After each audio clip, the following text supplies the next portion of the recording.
যুবক কার মতো চুল রাখলি? তোর মন চাইছে দেখে এরকম রাখলি। একটা ওয়াক্ত নামাজ পড়লি না কেন? তোর মন চাইছে এজন্যই পড়ো না।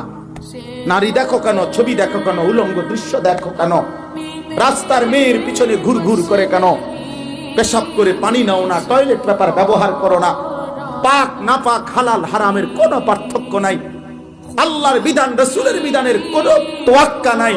খোদার কসম আল্লাহ কোরআনে বলছে, শোনো দুনিয়াবাসী, এই মনের চাহিদা মতো যে চলে, এই নাফরমানের উদাহরণ দৃষ্টান্ত কুত্তার মতো। নিজের পরিচয় দাও মুসলিম, ভোটার আইডি কার্ডও লেখছো মুসলিম, জন্ম নিবন্ধন সনদও লেখছো ইসলাম, পাসপোর্টের মধ্যেও ধর্ম লিখছো ইসলাম, সর্বত্র নিজেই পরিচয় দিলা তুমি ইসলাম ধর্মের অনুসারী।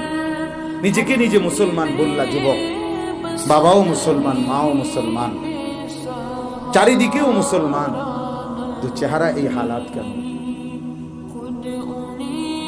চুলের এই অবস্থা কেন? লেবাসের এই অবস্থা কেন?